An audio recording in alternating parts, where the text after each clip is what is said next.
Rebonjour, nous revoilà donc dans la deuxième partie du Talk Crypto, en compagnie de Laurent Auvion, qui est donc directeur innovation et crypto chez DLPK. Rebonjour Laurent. Rebonjour Benjamin. Et toujours Stanislas Barthélémy, qui est donc manager crypto et blockchain chez KPMG. Rebonjour. Rebonjour. Donc dans la première partie, on évoquait effectivement cette étude qui a été réalisée par Ipsos, l'adoption notamment, donc les nouveaux entrants dans le marché de la crypto-monnaie, plutôt des jeunes. On a parlé ensuite de la structuration, comment effectivement aujourd'hui les grands groupes commençaient à s'y intéresser. Dans cette deuxième partie, on va parler de réglementation, parce que c'est vrai qu'aujourd'hui, ce qui freine un petit peu, on va dire, certains investisseurs et certains CGP pour emmener leurs clients, c'est justement toute cette partie réglementaire, et peut-être même qui se cache derrière cette réglementation, justement en disant c'est pas très clair, donc on va pas y aller. Et je crois que tout ça a bien évolué, notamment depuis 2019, donc vous allez nous en parler.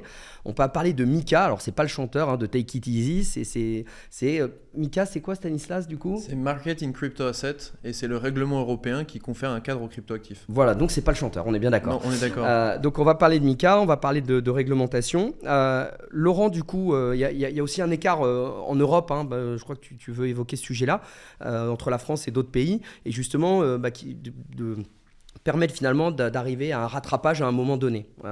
Alors on a la chance en France d'avoir un cadre sur les actifs numériques depuis 2019. Et la France a été le premier pays européen au sein de la loi Pacte à donner ce cadre, à créer l'enregistrement PSAN. Donc PSAN, c'est prestataire de services en actifs numériques, on peut faire le parallèle sans aucune difficulté avec le prestataire de services sur investissement. Donc c'est PSI, ouais. Exactement. Donc ça donne un cadre aux acteurs français pour exercer des activités de conversion de monnaie fiat vers de la crypto, de trading de crypto à crypto, de conservation au sens bancaire du terme de crypto et de reconversion de crypto vers fiat. Donc ce cadre-là, il existe depuis 2019 et on a aujourd'hui 70 PSAN enregistrés en France. Donc il y a vraiment un écosystème qui est naissant. Ce cadre-là, il a servi de base, et c'est très important de le comprendre et de l'avoir en tête, au règlement MiCA, donc Market in Crypto Asset, qui a été adopté le mois dernier au niveau européen et qui va donc être transposé désormais dans chacun des pays européens, puisque c'est la règle et c'est le fonctionnement.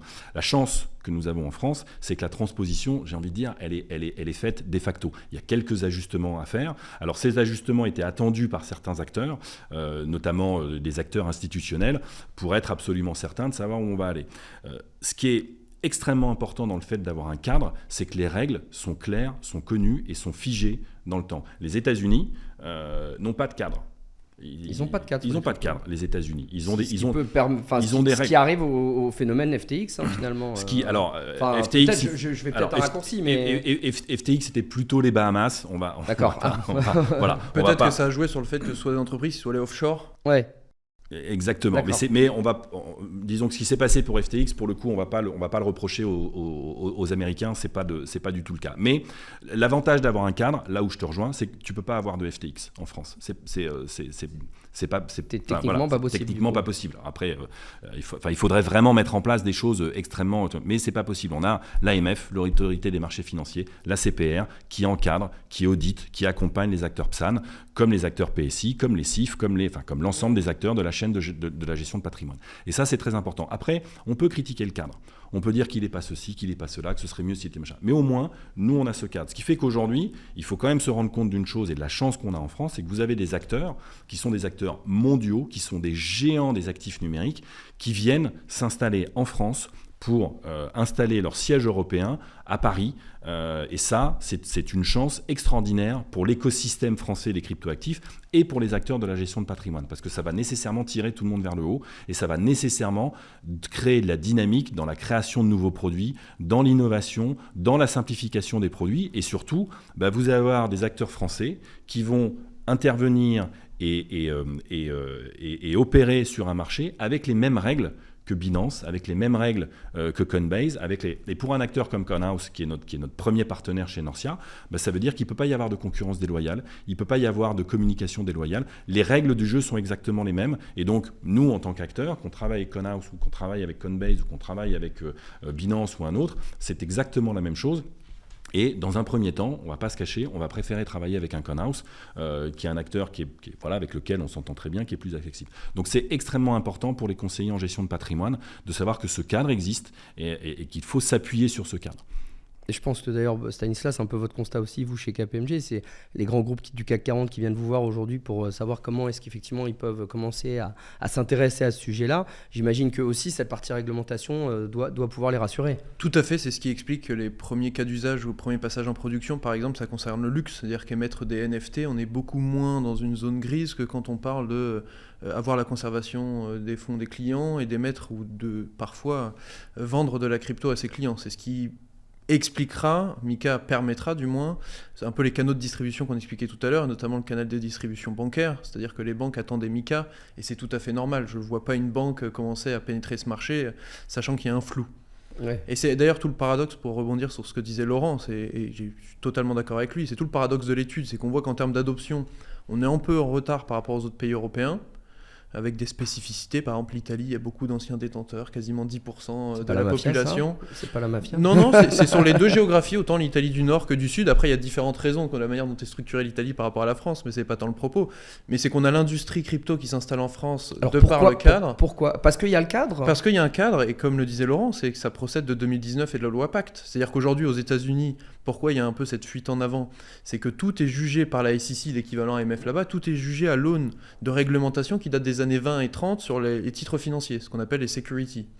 Et donc, à partir de ces définitions des années 20 ou 30, on essaye de définir le cadre des cryptoactifs qui, nécessairement, de par l'infrastructure technologique et son fonctionnement, apporte quand même quelques différences. Alors que nous, c'est défini, c'est le terme actif numérique qu'évoquait Laurent tout à l'heure. Et par exemple, en Allemagne, il n'y a pas ce cadre-là ? Parce qu'on citait Italie, mais peut-être qu'en Allemagne, où ils sont souvent en avance sur cette partie, beaucoup plus structurée, parfois même que la France. Alors si, c'est venu un peu après, mais c'est surtout que c'est très fragmenté au niveau européen. C'est-à-dire que quand on parle d'enregistrement ou d'agrément PSAN en France, c'est pas les mêmes définitions qui ont été faites dans certains pays européens, avec parfois c'était plus simple, plus complexe, etc. Tout le sens de MiCA, c'est d'harmoniser et de permettre d'adresser tout le marché européen avec un seul passeport, si je puis dire. D'accord.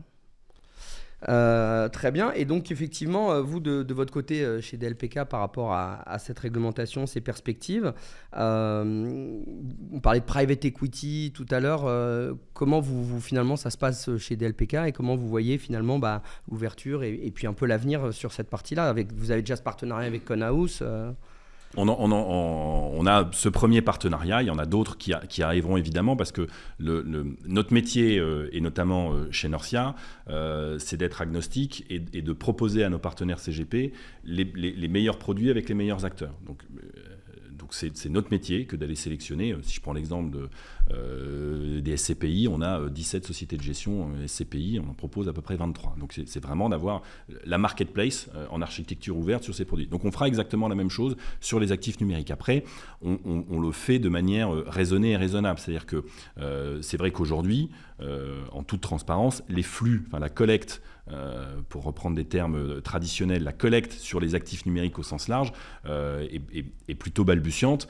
Et donc, ce n'est pas la peine de mettre 10 partenaires en face d'une collecte qui est pour l'instant extrêmement faible. Donc, on augmentera et on favorisera l'arrivée de nouveaux acteurs au fur et à mesure du développement de la collecte. Donc ça, c'est un point très important. Et ensuite, on est toujours dans cette idée de structuration et de proposition des 3 typologies de produits. Les OPCVM, parce qu'une OPCVM, c'est facile à comprendre, c'est facile à expliquer à son client, le client comprend ce que c'est facile à intégrer dans un compte titre, dans certains contrats d'assurance vie et dans certains plans d'épargne retraite. Donc là, on est sur de l'activité qui est très simple à appréhender pour les conseillers en gestion de patrimoine et qui permet une exposition, alors certes très indirecte, mais en tout cas à l'émergence du secteur d'activité du monde des actifs numériques au sens très large. Le deuxième point, c'est le private equity. Private equity, vous avez aujourd'hui une dizaine de fonds en France, un petit peu plus en Europe, qui proposent d'investir. Là, on les connaît, on les a tous rencontrés, on a tous discuté avec eux, on les connaît tous. On a nos convictions et on a la chance, encore une fois en France, d'avoir d'excellents produits et d'avoir, du fait que l'historique vienne de 2019, on a des connaissances et des compétences, notamment techniques en France, qui sont reconnues par le monde entier. Et c'est très sincère ce que je dis, c'est pas du cocorico, c'est que les acteurs, quand on rencontre des acteurs étrangers, tous nous disent, en France, vous avez un niveau de maturité, de légitimité et de compétence sur ces sujets-là qui sont vraiment remarqués par l'ensemble des acteurs étrangers. Donc ça, c'est extrêmement intéressant. Ça, finalement, au-delà de la réglementation, de la loi Pacte, etc., comment ça se fait qu'en France, il y a eu cet engouement ? Il y a plusieurs explications. La première explication qui est donnée, c'est le niveau de formation, notamment en mathématiques et en mathématiques appliquées, parce que n'oublions pas que la crypto, l'origine, c'est quand même des algorithmes de sécurité, de consensus, donc c'est du très haut niveau informatique. Donc on a cette chance là en France. Et puis la deuxième chance qu'on a, c'est justement du fait de la loi Pacte, on a moins eu de fuite de cerveau qu'on a pu avoir sur d'autres sujets, parce qu'on a eu très vite ce cadre 2019 qui a permis l'émergence d'acteurs français et de retenir ces acteurs-là qui trouvaient moins ce cadre, ou en tout cas ces perspectives à l'étranger. Donc ça, c'est une vraie force sur laquelle il faut s'appuyer. Ok, et puis effectivement, on disait qu'on pouvait depuis quelques temps loger les actifs numériques dans les contrats assurance vie. Ça, c'est pareil, c'est une offre. Au début, vous sélectionnez un premier acteur peut-être, et puis ça finira par s'ouvrir.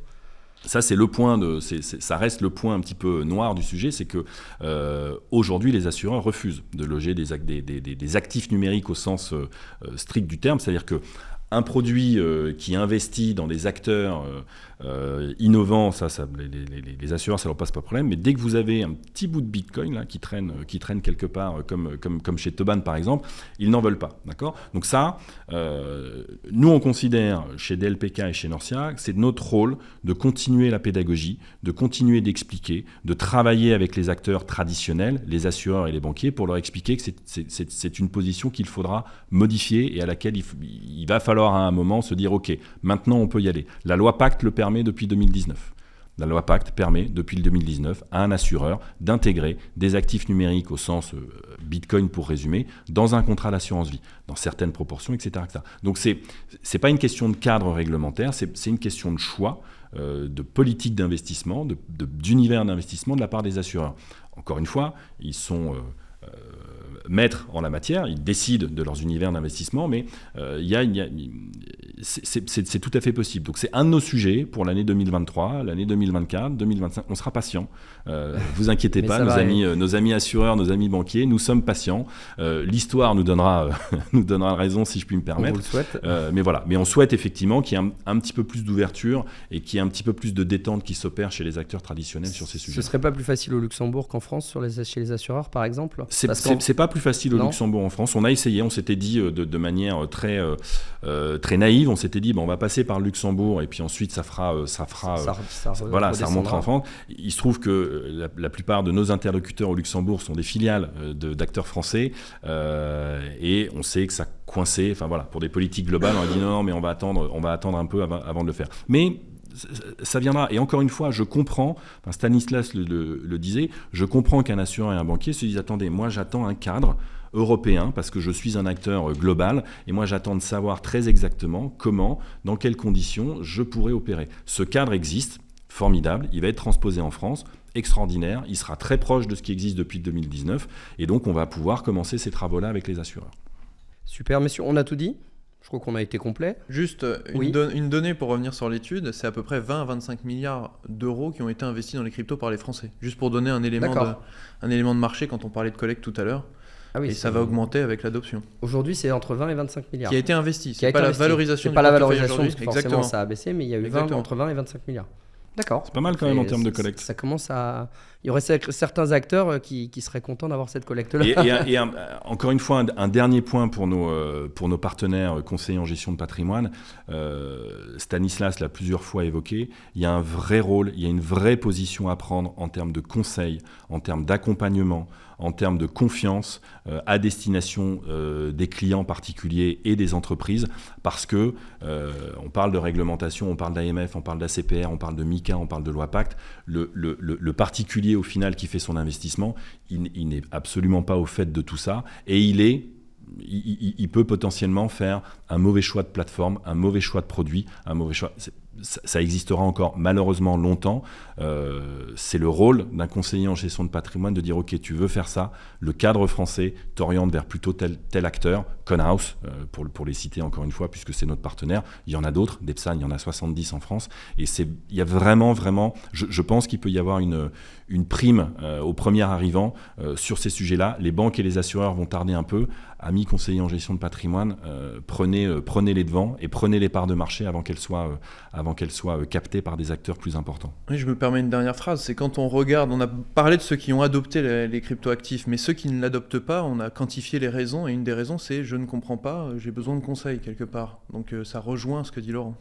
Et du coup, ça vient à ma conclusion qui est, s'ils veulent s'y intéresser, qu'ils n'hésitent pas à venir vous voir chez DLPK, puisque a priori, vous êtes quand même très en avance par rapport à d'autres acteurs sur le marché. Chez DLPK et Nancia, ils sont évidemment les bienvenus. Eh bien écoutez, on est ravis. Merci beaucoup messieurs, c'était très intéressant. On a essayé de vulgariser un petit peu tout le monde de la crypto-monnaie, de la blockchain. Eh bien écoutez, merci à vous Stanislas, Laurent, et puis à très bientôt sur un Talk Crypto pour reparler de ces marchés et continuer à essayer d'évangéliser un petit peu les conseillers en gestion de patrimoine. Merci. Avec grand plaisir. Et très bonne journée à vous. Merci. Merci, au revoir. Beaucoup.